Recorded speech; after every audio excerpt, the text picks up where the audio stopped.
बाबूलाल पत्नी के मरने के बाद देवेश को अकेले ही पाला पोसा और पढ़ा लिखा कर एक काबिल इंसान बनाया। फिर बड़े हो जाने के बाद एक सुंदर सुशील लड़की साक्षी से शादी कर दी। और फिर बाबूलाल के जिंदगी ने एक अलग मोड़ लिया। कुछ सालों के बाद अरे देवेश, बहू को क्या हुआ? इतनी उल्टियाँ क्यों कर रही है? पिताजी, खुशखबरी है। आप दादाजी बनने वाले हैं। बाबूलाल बहुत खुश हुए। कुछ देर बाद साक्षी ने बाबूलाल से कहा, बाबूजी, मेरा समोसे खाने का मन हो रहा है।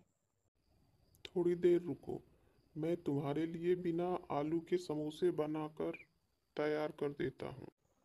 साक्षी यह बात सुनकर चौंक गई कि बिना आलू के समोसे कैसे बन सकते हैं। बाबूलाल रसोई घर में गए, पनीर, पत्ता गोभी, मटर भरकर समोसे बना दिए। साक्षी ऐसे अद्भुत समोसे खाकर बोली, बाबूजी, आप तो बहुत अच्छे और टेस्टी समोसे बनाते हैं। बहू, अब जब भी तुम्हें समोसे खाने का मन करे मुझे बता देना, मैं ऐसे ही टेस्टी और अनोखे समोसे बना दिया करूँगा। ऐसे ही समय बीतता रहा और एक दिन साक्षी ने जुड़वा बच्चों को जन्म दिया। बाबूलाल की खुशी का कोई ठिकाना नहीं था। घर दो दो बच्चों के किलकारियों से गूंज उठी। बाबूजी, जब से 2 बच्चे आए हैं, आपने तो काम करना ही छोड़ दिया है। आपको पता है कि मैं 2-2 बच्चे कैसे संभालती हूँ? सास नहीं है तो क्या हुआ? आप तो मेरी मदद कर ही सकते हैं ना थोड़ी। बहू, कैसी बात करती हो? सारा काम तो मैं कर ही देता हूँ। फ्रिज में सब्जी नहीं है, आपको वो नहीं दिखाई दे रही है, बस टीवी देखने में व्यस्त रहते हो। सब्जी नहीं है? पहले क्यों नहीं बताया? चलो मैं अभी जाकर ले आता हूँ। कब बाबूलाल को साक्षी ने नौकर बना दिया, उन्हें तो पता ही नहीं चला। बाबूलाल को तो अपने पत्नी के गुजर जाने के बाद से ही घर की काम करने की आदत थी, लेकिन उन्हें अब भी सारे काम करने पड़ते। एक दिन साक्षी अपने मायके में बहुत देर से फोन पर बात कर रही थी। बाबूलाल की तबीयत खराब थी, इसीलिए उनकी आंख लग गई। ऐसे में कब साक्षी का बेटा घुटनों से चलता हुआ हॉल में कुर्सी के पास आ गया। जैसे ही वह कुर्सी पकड़कर उठने की कोशिश करने लगा, कुर्सी उसके ऊपर गिर पड़ी और उसके सिर में चोट आ गई और वह तेज तेज चिल्लाकर रोने लगा। जैसे ही बच्चा रोया, साक्षी दौड़ी आई और चिल्लाई और बोली, बाबूजी, कहाँ थे आप? देखिए मोंटू के सिर में कितनी तेज की चोट आई है, खून भी निकल रहा है।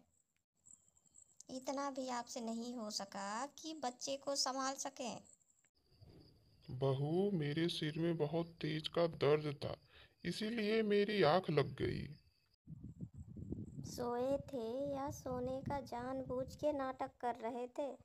आपको ना अब मुफ्त की रोटियां तोड़ने का आदत पड़ गया है, वरना इतना लापरवाह कौन होता है?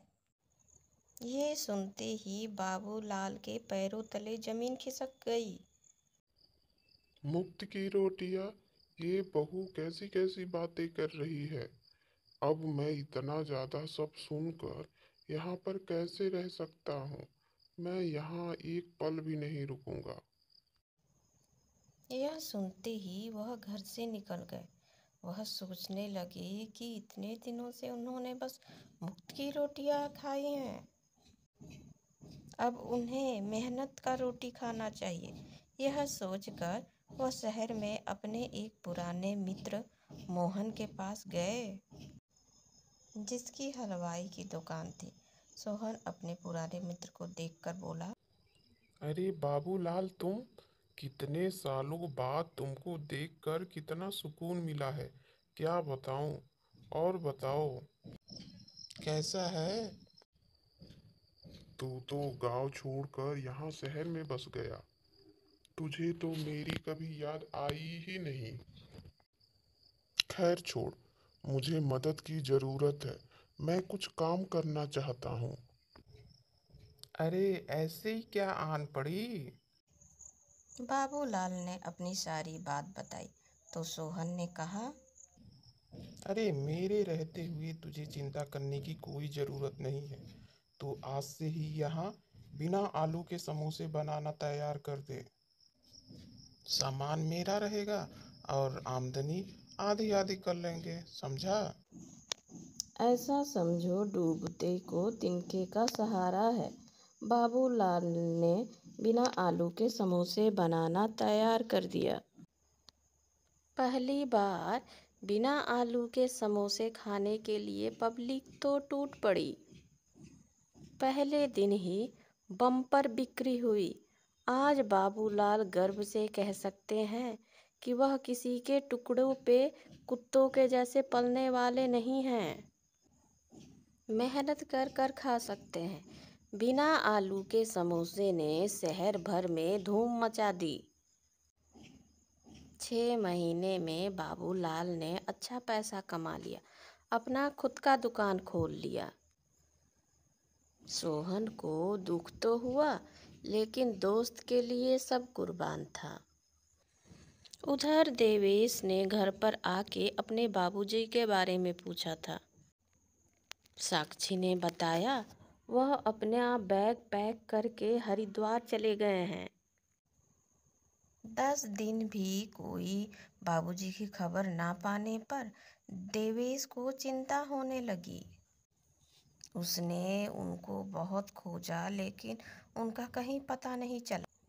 फिर देवेश ने थक हार कर पुलिस में रिपोर्ट लिखवाया, लेकिन उनका कोई भी सुराग नहीं मिला।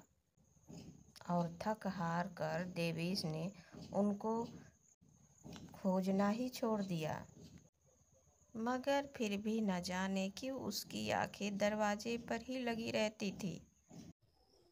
पता नहीं मेरे बाबूजी कहाँ चले गए। उनके बिना अब कुछ अच्छा नहीं लगता। उनको आना रहता तो कब के आ जाते।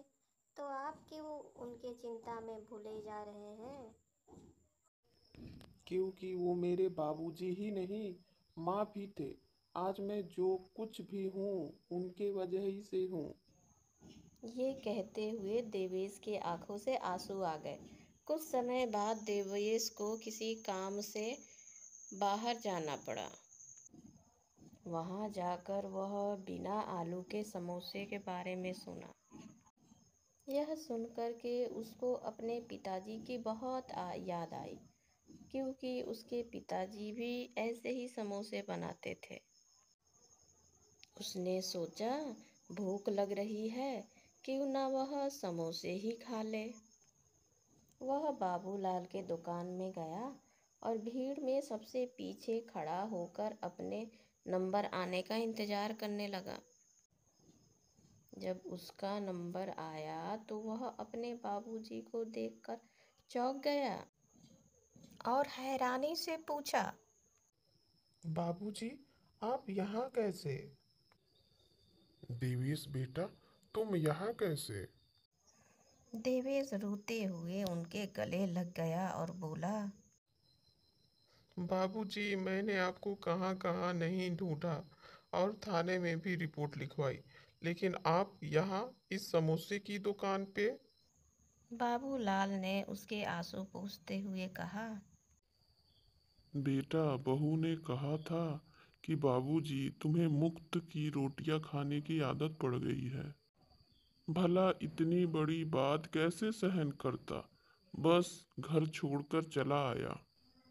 क्या? उसने तो कहा था कि आप हरिद्वार के लिए निकले हैं। अब उसकी खैर नहीं। देवेश घर पहुंचकर साक्षी से बोला, साक्षी, ये लो तलाक के कागज। अब तुम इस पे साइन कर दो। अब तुम आज़ाद हो। ये घर मैंने बाबूजी के नाम कर दिया है और मैं जा रहा हूँ अब बाबूजी को लेने।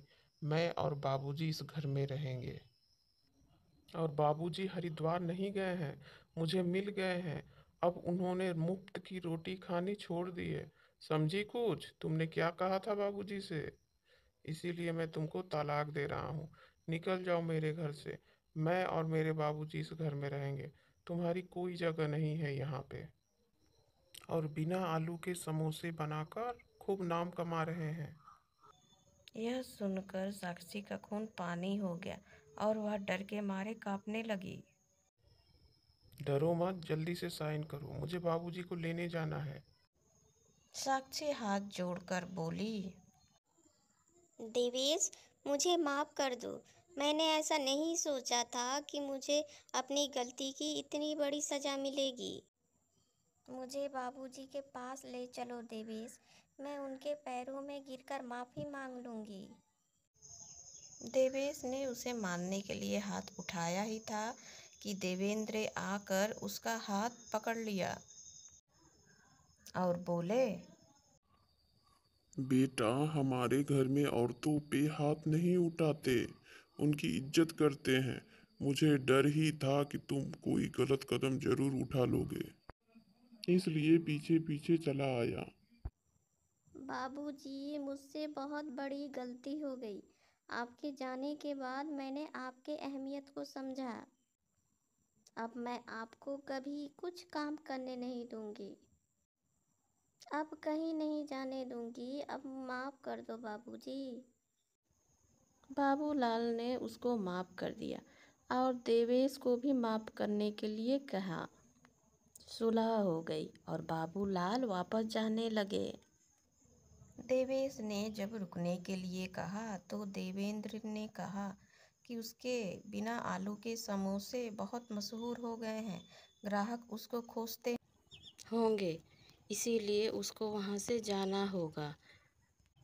यह कहकर वह वहाँ से चला गया।